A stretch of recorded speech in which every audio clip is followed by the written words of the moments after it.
Hey everyone, thanks for tuning in. If you're new here, consider subscribing. It really helps keep these stories coming. And while you're here, let me know in the comments where you're listening from. Now, sit back, relax, and let's get into the story. You don't forget the smell, that mix of sweat, rot, and something almost metallic. That's what hit me the second we breached the warehouse. Name's Ray Moreno. I've worked for the DEA for 9 years. Done raids in the desert, cracked down labs and strip malls, even chased smugglers through the Everglades. I thought I'd seen it all, until that morning. We had been watching this cartel warehouse just outside El Paso for weeks. The tip was solid, shipment of synthetic narcotics, possibly a new strain. The kind that burns your insides out and leaves you smiling. 6 of us in the tactical unit rolled out at 4:32 a.m. standard door breach procedure. I remember Davis was on point, and I was right behind him. The second we stepped inside, something felt wrong. No resistance, no guards, no one shouting. Just silence and that smell. The place was a maze of stacked pallets and crates. One of the newer guys, Martinez, found the first body. It was crumpled behind a crate, blood dried around the mouth and nose. No gunshots. No sign of struggle. Overdose, Davis guessed, nudging the body with his boot. I stepped closer. The guy's eyes were wide open, bloodshot, and something about the expression. It wasn't panic, it was hunger. His fingers were curled like claws. We kept moving, more bodies. Same signs, no wounds, just pale skin, blood trails, open mouths. A few looked like they'd been bitten. I radioed base to report the scene and request hazmat backup. They told me something that still sends a chill through me. Copy that. Be advised, we've had similar reports across 3 states. Stay put until backup arrives. Similar reports, 3 states. Then the power went out. Total darkness swallowed the building, only broken by our helmet lights. That's when we heard the first scream. It wasn't human, not really. It was like a coyote mixed with a growl. Then the sound of something slamming into metal, fast, heavy. Martinez panicked and opened fire into the dark. Shells clattered to the floor, flashes of muzzle light painting the shadows. Then silence. We turned our lights in every direction, backs to each other. "Something's in here," I said, voice low, "and it ain't friendly." What happened next made me question everything I thought I knew about this world. From the shadows, something launched at Davis. It was a man, at least it looked like one, but its eyes were pitch black. Its mouth stretched far too wide like the jaw was broken. Its skin was a sickly gray, and it moved like it had no bones, fast and jerky. Davis screamed. We opened fire. The thing didn't flinch. It kept clawing and biting until we dragged it off with 3 of us emptying our mags into its torso. When it dropped, Davis was down, bleeding from his neck. He didn't last 2 minutes. Then he got up again. We didn't know what to do. How could we? He wasn't breathing. His eyes were wrong, just like the thing that attacked him. He lunged at Martinez, knocked him over, and sunk his teeth into his throat. I hesitated. I didn't want to shoot my teammate, but that hesitation nearly got me killed. Garza stepped up and took the shot. Davis went down again, this time for good. Or so we thought. We regrouped near the back exit, but it was chained from the outside.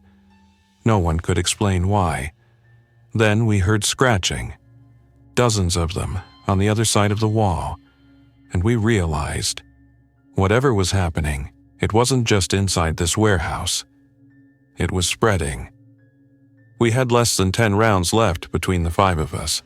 Martinez was bleeding out fast, and the warehouse wasn't secure. We needed to move, fast, I got on the radio again, demanding evac. The reply was garbled, broken by static, but what came through chilled me to my core. Quarantine. Stay where you are. No extraction. City perimeter locked down. Quarantine? Garza repeated. What are they not telling us? That's when I realized we weren't part of the cleanup. We were already written off. Martinez stopped breathing just as the sun began bleeding through the cracks in the boarded windows. His chest stilled, but we knew better than to relax. Davis turned in under 2 minutes. We had less time to think. I reached for my sidearm, but Lopez stopped me. I'll do it, he said quietly. No one argued. We moved through the loading docks. Blood was smeared across the floor like someone had been dragged. The steel door to the back lot was slightly open, enough to let light in, but not enough to see what was waiting beyond. I peered through and saw a few wrecked cars and what looked like a police cruiser. Driver's side door wide open. No movement. We slipped out in pairs, weapons raised. No alarms, no radio chatter, just distant sirens and the sound of crows overhead. It felt like we'd stepped out of time. We tried contacting HQ again, nothing but static. Garza checked the cruiser. Radio was dead, dashcam cracked, and there was a streak of dried blood on the windshield. We decided to move on foot to a small safe house 3 blocks away, one of our fallback points used in deep undercover operations. It had weapons, backup radios, and, if we were lucky, a direct landline. As we moved down the empty street, we saw our first civilian. She was standing in the middle of the road. Barefoot, wearing a torn hospital gown, long dark hair hanging in her face. No shoes, no injuries. At least none we could see. We shouted to her, trying to get her attention. She didn't move, just twitched a little, like she was hearing a tune we couldn't. Lopez stepped forward. "Ma'am, you okay? We can help." That's when she bolted. She ran faster than any person I've ever seen. Not stumbling, not limping, just straight at Lopez with her arms raised like claws. He fired, 1 shot to the chest. She didn't stop. He fired again, still coming. I dropped her with the shot to the leg, and she finally collapsed, shrieking like a banshee. It didn't sound human. Garza pulled Lopez back as the rest of us circled around. She was still twitching, trying to crawl toward us with a broken leg like it didn't even hurt her. "What is this?" Lopez muttered. I didn't have an answer.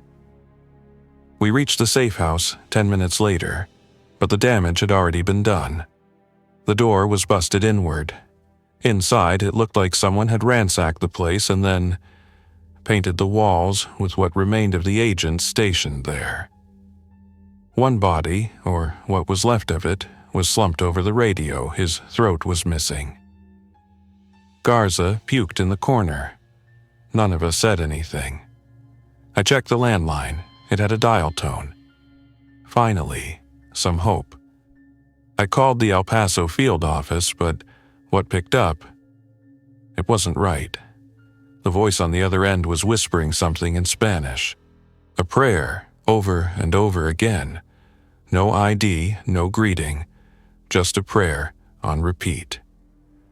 Then the line cut. Lopez sat down hard against the wall. "We're not getting out of here, are we?"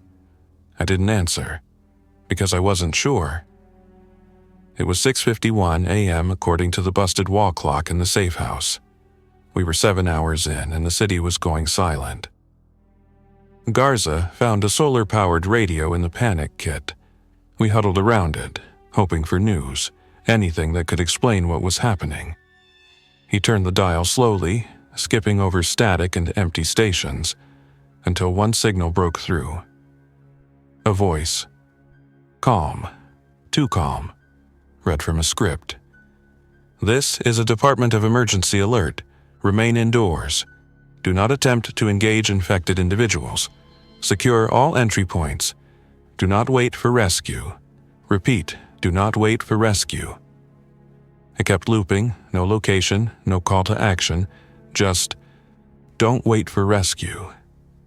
That was when it really sank in we were on our own. Lopez kept looking at the blood on his sleeves. I've seen people on bath salts move weird, but this isn't a bad trip. This is something else. He was right. These things weren't high. They weren't sick. They were gone. And now they were multiplying. We decided to split up.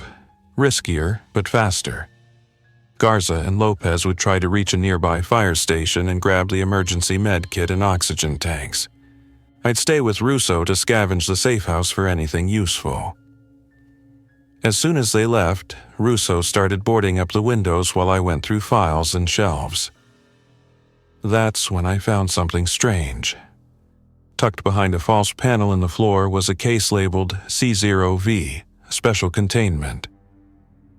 Inside was a Ziploc bag with a sealed glass vial and a flash drive. The vial had dried blood inside marked Subject 42, New Compound. I didn't like how official it looked.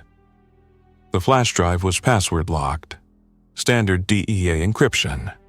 Russo managed to bypass it with a portable decoder we kept in the safe house. What we found wasn't just data, it was a video file. We watched it in silence. A man in a lab coat, somewhere deep underground, speaking into the camera. Day 12, Subject 42 shows increased aggression. 0 reaction to sedatives. Cellular degradation has ceased entirely. We've moved beyond narcotics. This is something else. He turned the camera toward a sealed glass room. Inside was a person, no, a thing, strapped to a metal chair. Mouthguard, restraints. Its eyes tracked the camera with intelligence and hunger. We attempted extraction of marrow tissue. It regenerated in less than 10 seconds, faster than anything we've seen. Attempts to neutralize the subject failed. The lab has been locked down per protocol. If you find this recording, burn the remains. The file ended there. I sat back, stunned. The address on the case, El Paso, it came from here. Russo stared at the vial. You think this is what's going around? I didn't answer. I didn't have to. Whatever had been tested, whatever had been made in that lab, it had gotten out, and now it was tearing through the city. At 7:35 a.m., Garza and Lopez returned, running. Lopez's arm was bleeding, deep gash near his shoulder. Garza slammed the door behind them and threw the bolt. They're everywhere. Fire stations overrun. We saw a bus flipped on its side, people inside, trapped, being clawed at. Lopez collapsed on the couch, breathing hard. His eyes were already glassy. I'm fine, just a cut. But we'd seen what happened to Martinez. Garza paced. What do we do if he turns? Russo tightened his grip on his sidearm. We don't wait. No, I said. We wait for confirmation. This cut, it's not a bite, there's a difference, there has to be. But inside, I wasn't so sure. Outside, sirens had stopped. The distant sound of helicopters was gone. The city had gone quiet like it was holding its breath. I looked at the vial again. Subject 42. This wasn't just an outbreak. It was a breach. And we were caught in the middle of it. Lopez was sweating hard, not just from pain, but from something deeper, like a fever buried in his bones. I'm fine, he kept insisting. But we could all see it, how he sat too still, how his pupils didn't respond right when I shined a light. Garza paced near the boarded-up window. We need to decide now. If he turns, none of us will make it out. I didn't respond, neither did Russo. Lopez tried to stand. I said I'm good. He stumbled, knocked over a chair. When I caught him, his skin was burning hot. That's when I noticed the veins on his neck. Dark, like something underneath was trying to break through. I reached into my vest and pulled out a syringe from the safe house kit, something experimental marked as an antiviral booster. Not made for this, but it was all we had. "Lopez," I said, "you trust me?" He gave a weak nod. I jammed the needle into his shoulder and pushed the plunger. He screamed. For a second, I thought we'd lost him. Then the tremors started to ease. His breathing slowed. It wasn't a cure, but it was something. Garza looked shaken. "How long will that hold?" I glanced at the empty syringe. "I don't know, maybe an hour, maybe 5 minutes." Outside, we heard something. A scraping noise. Then a voice. No, voices. Muttering, sobbing, snarling. We killed the lights and watched from the cracks. They were out there, dozens of them, shambling through the street. Men, women, some still in uniforms, others half naked, all with twitching movements and broken limbs that didn't seem to slow them down. At their center, dragging something heavy behind it, was a larger one. Swollen, hunched, and covered in sores that pulsed like infected lungs. Its head snapped side to side as it sniffed the air like it was tracking. I whispered, "Don't move, don't breathe." One of them stopped, turned, started walking toward the safe house. Then another followed. Russo reached for his sidearm. "No," I whispered, "they don't know we're here." Then Lopez coughed, just once. It was enough. The big one shrieked, high-pitched and awful, like metal tearing. Then they all came. They slammed into the door like a wave, the boards cracked. Nails screamed against the frame. Garza grabbed the shotgun and braced the entrance while Russo and I flipped over furniture to block the windows. "We need to run," Garza yelled, but there was nowhere to run. The door splintered, a hand burst through, a pale, clawed limb soaked in blood. I fired once, then again, the arm jerked back, but others were coming. They were piling up, clawing over each other. Lopez, barely conscious, whispered, "The roof. There's a hatch." I grabbed him, slung his arm over my shoulder and yelled for the others. We made a break for the back stairwell, barely dodging the creatures bursting through the front. Russo was the last one up, firing behind us until the clip ran dry. We got to the roof just as the sky turned gray with smoke. In the distance, fires had spread across the city, plumes rising like red columns. The whole block below us was flooded with infected now. No sirens. No help. Just the steady, endless sound of them moving, screaming, changing. Lopez collapsed beside the rooftop vent, breathing hard but still alive for now. Garza asked, "What now?" I scanned the horizon. Saw one thing that gave me pause. A radio tower still blinking, still online. "If we can get to that tower," I said, "maybe we can send a signal, a real one. Not a loop, not a cover-up, something someone out there can hear." Russo looked at me. "You think anyone's still listening?" I didn't know, but we had to try. Because if we didn't, no one would ever know what started this, and no one would ever stop it. The plan was desperate. The radio tower was about a mile away, past the fire-gutted apartments, through a collapsing overpass and directly into a neighborhood swarming with the infected. Lopez was stable, barely. He couldn't walk on his own, so we split his weight. Garza took one arm, I took the other.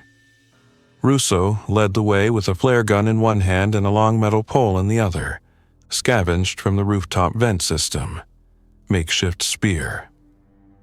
We dropped to the next building using a fire escape and stuck to the shadows, slipping between back alleys and shattered homes. Every corner we turned, every window we passed had its own kind of horror. Families frozen mid-flight, cars piled up like driftwood. Places that once felt human now felt haunted. And the infected weren't wandering aimlessly anymore. They were patrolling. It was like something had changed in them, like whatever was guiding them had developed tactics. At one point, we ducked behind an overturned SUV while a group marched by. Not marched. Uniform steps, heads twitching in unison, scanning the air for sound. "What are they doing?" Garza whispered. "I think," I said slowly, "they're hunting." It took us nearly 30 minutes to reach the overpass. That's where everything went wrong. A fire truck had jackknifed across the road, partially blocking the way, but we could still crawl under it. Russo went first. I followed with Lopez. Garza took the rear. Halfway through, a metal ladder clattered down from the truck's side. The sound echoed like a gunshot. We froze. Then we heard it. The screech. Dozens of them coming from both directions. We had seconds. I pushed Lopez through to Russo and turned back. Garza was stuck. His gear caught on a strip of jagged steel. "Leave me," he shouted. Not a chance." I dropped flat and yanked hard on the strap. It tore loose just as the first creature reached the truck, its fingers scraping at the undercarriage. Garza and I rolled out, turned, and ran. We didn't stop until we reached the far end of the block. Behind us, the infected piled over the fire truck like ants over meat. But they weren't chasing. They weren't even moving toward us. They were hesitating, watching. Lopez pointed. "They're not chasing because they don't need to." He was right. They weren't tracking us. They were hurting us. We made it to the base of the tower, a small building surrounded by fencing and topped with the red strobes blinking in the foggy sky. The fence was locked. Russo jammed the spear into the chain and twisted. The links snapped. We got inside. The control room was small. One desk, a few monitors, and a big red switch labeled Broadcast Override. Perfect. I got to work while Russo secured the stairwell. Garza helped Lopez lie down, his breathing shallow again. I plugged in the flash drive we found in the safe house, hoping something inside could explain what was happening. It booted up to a hidden file. Project Larkspur Emergency Contingency. Inside, a single audio message, 1 minute long. I played it. "To any surviving federal personnel, this is Dr. Miles Harvin, lead researcher at the El Paso containment site. The outbreak is not natural, it's not viral, it's a prototype neuro-agent designed for war. The goal was remote aggression control. It failed. The agent adapts, rebuilds, reanimates. There is no cure. If exposed, you must isolate immediately. Do not engage infected. Do not attempt rescue. Burn the body. Burn the source." I looked at Lopez, still sweating, but his eyes met mine. He heard it too. I turned to the transmitter and pressed record. "This is Agent Marcos Torres with the DEA. I'm broadcasting from a tower near Franklin Ridge. We have evidence the outbreak was triggered by a failed government project called Larkspur. The infected are real, they're spreading.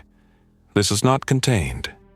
If you are hearing this, protect yourself, find shelter. Trust no one. And if you're from the agency, this is on you." I hit send.